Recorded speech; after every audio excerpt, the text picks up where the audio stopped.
네, 위클리 브리핑 투자 전략 시작합니다. 오늘 함께하는 두 분은요, 이성훈 연구원 그리고 최재원 연구원 모셨습니다. 안녕하십니까? 안녕하십니까? 네, 반갑습니다. 아니, 주말 사이에 매크로 이슈가 진짜 핫했더라고요. 뭐 결국 다 트럼프에서 시작된 거긴 한데 뭐 미중 무역 협상이 다시 새로운 전기를 맞이했다라든지, 그리고 또 뭐 연준을 압박했다라든지, 또 뭐 머스크랑 싸웠다라든지 뭐 이런 별의별 얘기가 다 나왔는데, 일단은 미중 간의 협상에 대한 기대감부터 얘기를 한번 해보도록 하겠습니다. 오늘 2차 협상이 진행된다고 들었어요. 관세와 관련해서 불확실성은 많이 완화되는 분위기 같죠? 네, 일단은 완화가 되고 있는 분위기고요. 사실 미중 관세 이제 유예 이후에 관세 불확실성 자체가 굉장히 이제 완화되면서 미국 증시도 이제 큰 폭으로 반등을 했었는데 타임라인부터 말씀드리자면 일단 지지난주 주말부터였죠. 트럼프가 이제 중국이 무역 합의를 위반했다고 지적을 하면서 뭐 대중 추가 제재나 철강 알루미늄 관세 추가 인상 가능성이 이제 부각이 되면서 재차 이제 관세 불확실성이 좀 부각이 되는 상황이었는데 말씀해주신 대로 이제 오늘 한국 시간 기준으로 이제 저녁이나 밤이죠. 런던에서 이제 미중 고위급 협상이 이제 진행될 예정이고, 특히 이제 2차 협상을 두고 트럼프가 이제 재차 긍정적인 입장을 현재 표명한 상황이라서 말씀해주신 대로 관세 불확실성 자체는 좀 완화가 되고 있는 상황입니다. 이제 근데 관세 자체가 조금 유예가 되면서 이게 협상 자체가 관세보다는 이제 품목별 수출 통제 쪽으로 좀 초점이 이동을 하고 있는 상황인데, 대표적으로 뭐 히토류가 대표적으로 이제 주목을 받고 있는 상황입니다. 이게 사실 이제 수출 통제로 좀 넘어간 상황에서 뭐 이제 미국 측면에서도 반도체 수출 규제나 히토류와 같은 부분에서 좀 각국의 전향적인 스탠스가 좀 나타나지 않는 이상은 증시에 미치는 영향력은 개인적으로 좀 제한적일 것이다라고 보고 있고, 물론 지난번처럼 갑자기 또 서프라이즈로 관세 유예처럼 이제 그런 서프라이즈 나올 수는 있겠지만, 그게 또 나와요? 그때 현재로서는 사실 아직까지는 서로 조금 조심하는 흐름을 조금 보이고 있기 때문에 영향력은 좀 제한적이다, 이게 조금 베이스 시나리오로 보시는 게 맞다, 이렇게 보고 있습니다. 저는 사실 1차 때도 되게 놀랍기는 했어요. 갑자기 10%까지 내려줄 거라고 상상도 못했는데 진짜 깜짝 놀랄 만한 그런 전향적인 모습이 나오면서 시장의 기대를 듬뿍 받았죠. 근데 이번에는 또 그럴 만한 게 있으려나 싶기는 한데, 말씀하셨던 그 히토류가 굉장히 중요한 포인트가 될 것 같기는 합니다.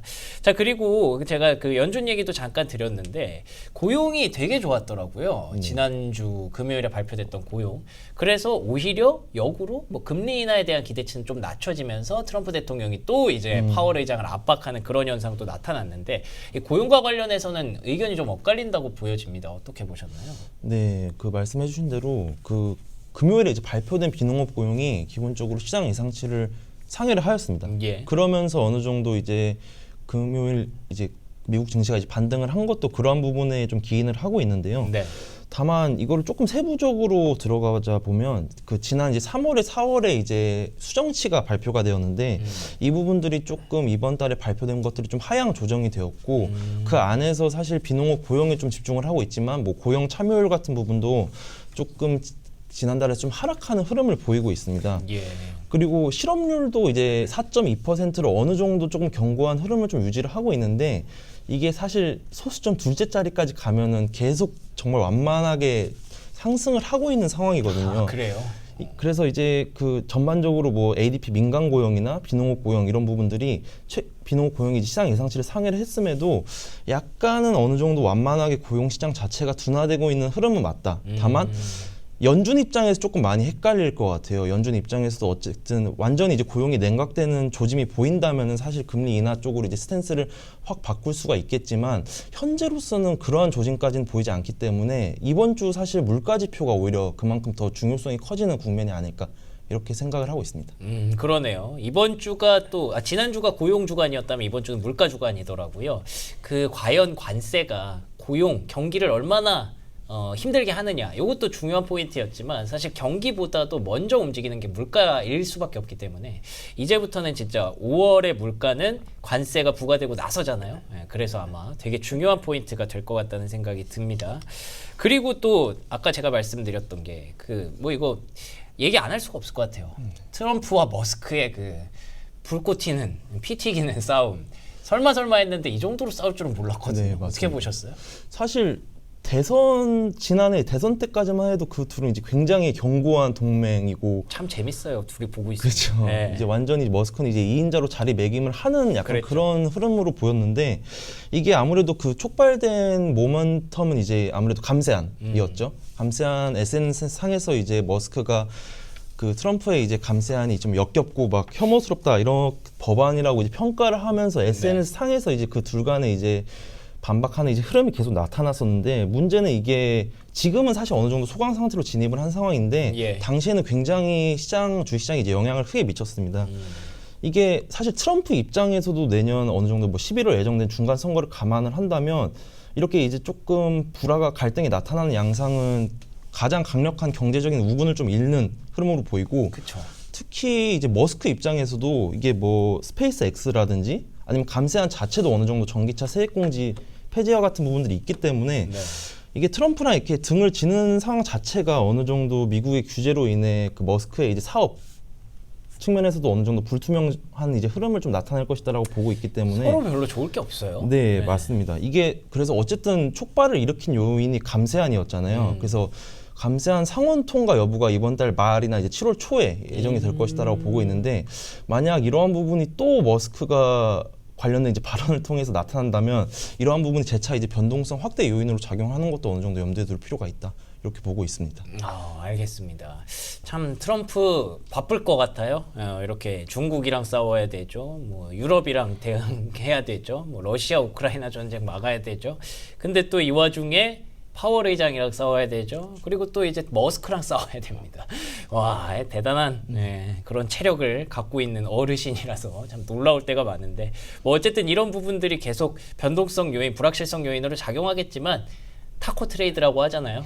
결국에는 또 이렇게 살짝 빼줄 수 있으니까 그런 부분들을 기대하면서 천천히 지켜보도록 하겠습니다. 코스피로 돌아와 볼게요. 결국 중요한 건 코스피에 어떤 영향을 주느냐인데 근데 사실 이런 거 지금 코스피에서는 별로 관심이 없습니다. 네, 맞습니다. 왜냐하면 허니문 랠리가 지난주에 정말 놀라웠거든요. 코스피가 단숨에 2,800선까지 빠르게 올라왔습니다. 예상하셨나요? 이 정도의 강세? 아니요. 예상 못했습니다. 네. 이틀 동안 2조가 들어왔어요. 외국인 수급이. 이게 그러면은 조금 단기적으로 급하게 올라오다 보니까 이번 주에도 지속될 수 있느냐가 좀 중요한 부분일 것 같은데 어떻게 보세요? 사실 그 부분이 조금 어려울 수 있겠는데 이게 대선 전까지도 국내 증시가 반등을 했잖아요. 물론 그렇죠.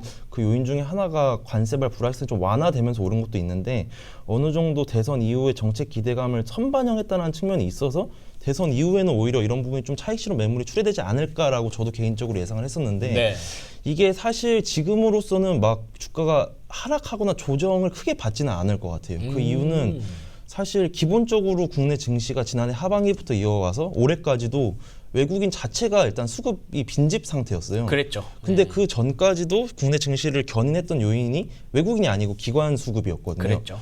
근데 지금 들어오는 게 사실 외국인 수급이고 지난주에 진짜 유의미하게 2조 원 코스피에 이제 외국인 순매수 자금이 2조 원 정도 유입이 되면서 이게 사실 단기간에 끝낼 모멘텀은 아니라고 외국인들도 좀 인식을 하고 있는 것 같습니다. 거기에 더불어 이제 뭐 국내에서도 뭐 30조 원대 추경을 한다라든지 금리 인하 국면으로 들어왔고 원달러 환율도 이렇게 하향 안정화가 되는 국면에서는 외국인 수급이 어느 정도 하방은 지지할 것이다라고 보고 있거든요. 그래서 이게 단기적으로 지난주처럼 이제 큰 폭의 반등은 나타나지 않다고 하더라도 어느 정도 하방은 지지되는 흐름은 계속 지속되지 않을까 이렇게 보고 있습니다. 그렇군요. 그러면 외국인이 지난주에 2조 원을 산 건 앞으로 이제 시동이 걸린 거라고 보시는 거예요? 어떻게 보시는 거예요?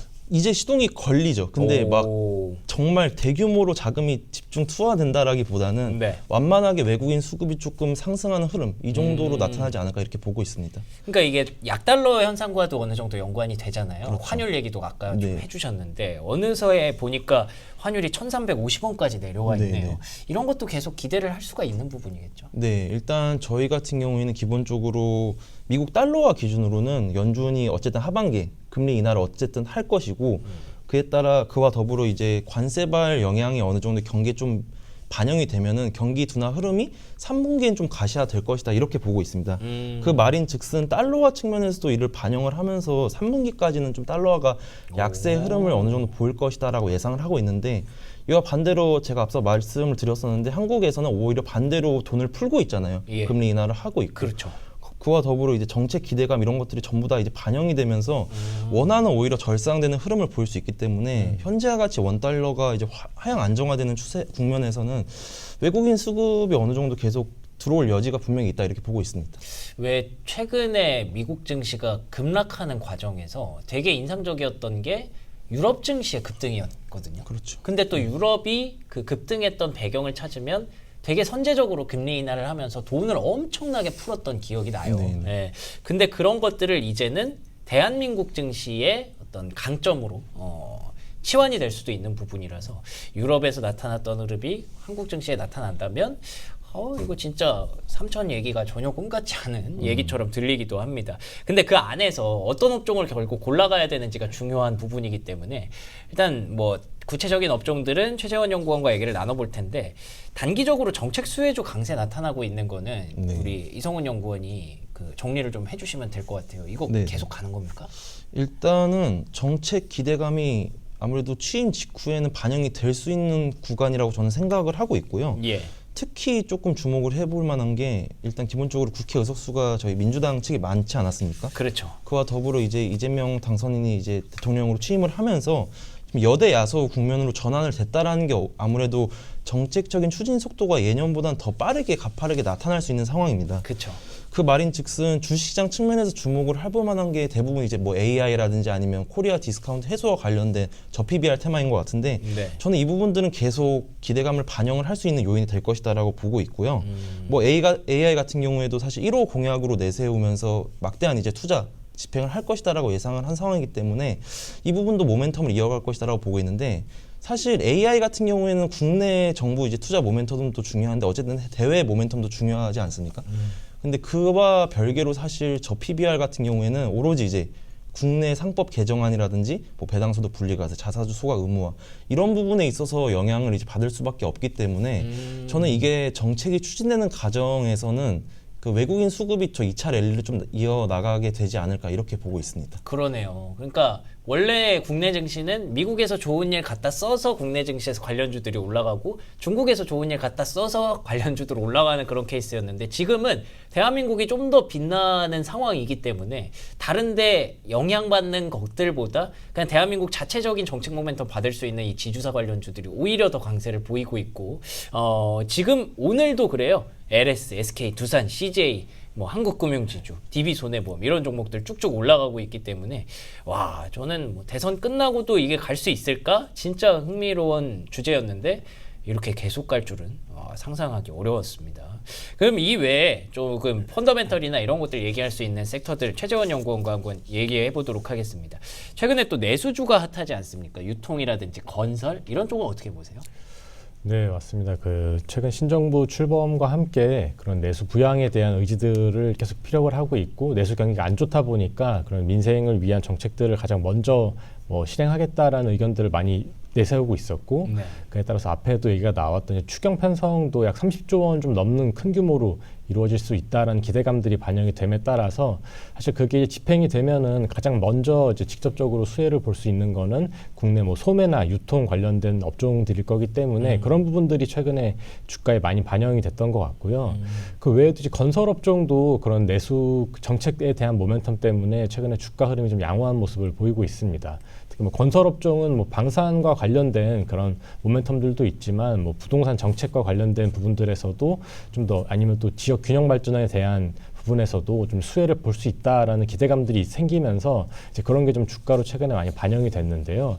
이제 정책에 대한 기대감들이 좀 이제 크게 반영이 된 업종들인데 이제 그런 부분들은 특히 뭐 추경에 관한 부분들은 추경이 실제로 편성이 되는 경우에는 약간의 좀 재료 소멸 소재로 좀 인식될 여지가 있다라고 생각이 되고 네. 그것보다 좀 더 중기적인 흐름으로 끌고 갈 수 있는 예를 들면 뭐 부동산이나 그런 관련된 건설, 뭐 AI 데이터 센터 확충과 같은 그런 부분들을 좀 더 긴 호흡으로 이루어질 수 있기 때문에 앞서 말씀드린 뭐 유통이나 건설 이런 두 가지 측면에서 본다면 상대적으로 좀 건설업종 쪽이 그래 좀 긴 호흡으로 저희가 기회들을 이제 틈틈이 노려볼 수 있지 않을까 이렇게 생각해 볼 수 있을 것 같습니다.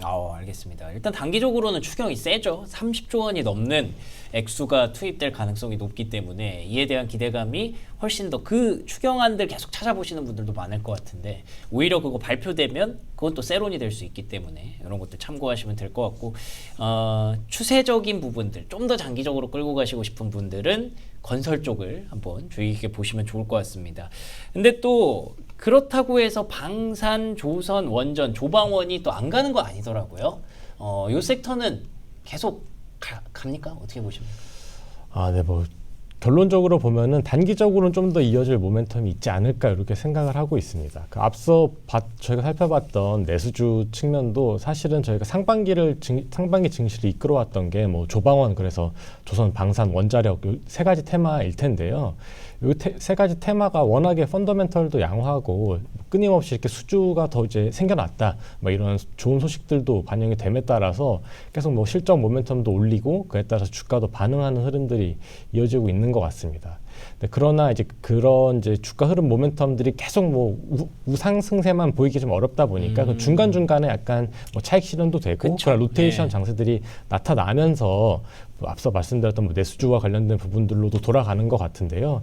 근데 결국에 이제 상반기부터 이어져 왔던 결국의 핵심은 이제 펀더멘털 자체가 얼마나 굳게 올라가느냐인데 앞서 말씀드린 그런 업종들은 워낙에 계속 이제 실적 모멘텀들이 꾸준히 올라가고 있다라는 점이 좀 긍정적인 대목 같고요.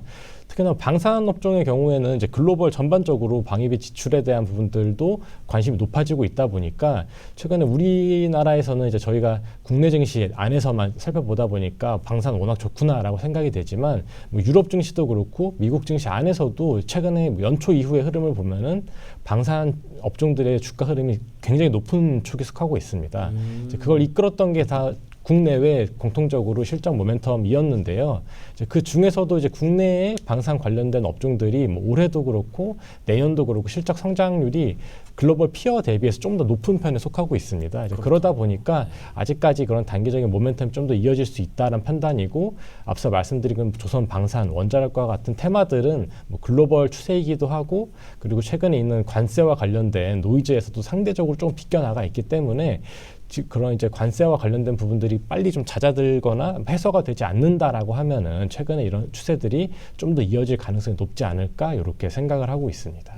물론 지금은 단기적으로 정책 관련 그 종목들을 많이 찾아보시겠지만 또 거스를 수 없는 대세라는 게 있기 때문에 그런 것들이 좀 잦아들면 또 이런 종목들이 다시 올라올 수 있다는 거 참고하시면 될 것 같습니다. 혹시 삼성전자라든지 현대차라든지 그래도 우리나라의 어떤 대들보가 됐던 종목들은 어떻게 보십니까? 이런 얘기 안 한 지가 너무 오래돼서. 네, 맞습니다. 그런 특히나 뭐 퀀트나 실적 관점에서 이런 업종에 대한 접근을 할 때 반도체나 자동차에 대한 얘기들을 많이 좀 비껴나가서 한 경우들이 많이 이어져 왔던 것 같아요. 예. 다만 이제 최근에 그런 신정부 출범 이후에 외국인 수급도 크게 유입이 되고 그에 따라서 대형주 위주로 좀 빈집 효과가 반영이 되면서 주가가 좀 빠르게 올라가긴 했는데 지금 삼성전자 6만 전자 됐네요 오늘은. 네, 맞습니다.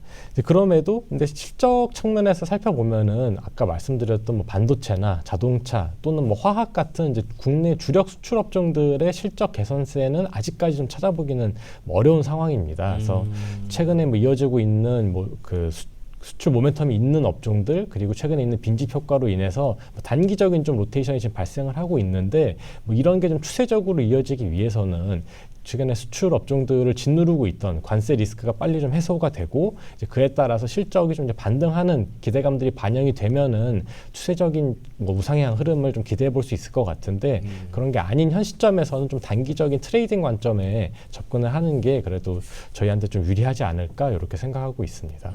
알겠습니다. 이게 좀 명확하네요, 확실히. 그 정책 테마, 정책 수혜주라고 얘기했던 그 AI 그리고 또 지주사, 금융 또 어떻게 보면 내수주까지 이런 섹터는 확실히 지금 내러티브도 확실하고요. 기대감도 좀 높아질 수밖에 없는 상황인 것 같습니다. 일단 돈이 많이 들어가니까요. 그리고 두 번째로 얘기했던 조방원은 실적 모멘텀이 확실합니다. 그렇기 때문에 지금 내러티브가 조금 부족하다 하더라도 언제든 올라올 수 있는 그런 섹터임에 틀림없는 것 같고요. 근데 방금 말씀드렸던 반도체, 자동차, 화학 이런 쪽은 사실 강점이라고 할 만한 게 밸류에이션밖에 없습니다. 그게 물론 강점이 될 수도 있겠습니다만 지금 이런 내러티브와 실적 모멘텀에 비하면 너무 좀 떨어지는 게 사실이기 때문에 천천히 언제 올라올지 모르겠지만 그때를 좀 기다려봐야 되는 그런 입장인 것 같네요. 자, 그러면 이번 주 주목해야 될 이벤트들, 체크포인트들 정리해보고 마무리하도록 하겠습니다. 네, 이번 주는 이제 앞서 말씀드렸다시피 물가 지표가 중요하고요. 결국에는 이제 고용 자체보다는 이제 물가 지표 방향성에 연준이 주목할 것이기 때문에 이 11일 발표될 이제 CPI라든지 12일 발표될 이제 생산자 물가 PPI 이 두 가지 지표 중요할 것이다라고 보고 있고, 그 외에 이제 추가적으로 저희 이제 매번 이제 금요일마다 이제 시장의 변동성을 유발해야 했던 미시간대 소비자 심리 지수나 그와 따른 이제 미시간대 1년 기대 인플레이션, 이 정도 경제 지표에 좀 주목해 보면 되지 않나 이렇게 보고 있습니다. 알겠습니다. 사실 소비자 심리는 많이 좀 좋아질 것 같은데 기대 인플레이션 얘기를 하니까 또 괜히 걱정이 되네요. 이번 주는 확실히 물가의 주간이 되지 않을까라는 생각이 좀 듭니다. 자, 뭐 이런 매크로 변수와 여러 가지 이슈들이 있습니다만 국내 증시는 오늘도 잘 가고 있습니다. 현재 코스피 오늘도 2% 가까이 상승입니다. 2,862. 제가 아까 뭐 3,000이 뭐 꿈이 아닌 것 같다라고 조심스럽게 말씀을 드렸는데 뭐 전고점 일기세면 뭐 금방 뚫을 수 있을 것 같고요. 3,000도 진짜 이번 주 안에 혹시 너무 앞서가지 말고 천천히 갔으면 좋겠네요. 자, 두 분과 함께한 시간 여기서 마무리 짓도록 하겠습니다. 두 분 오늘도 좋은 말씀 고맙습니다. 감사합니다.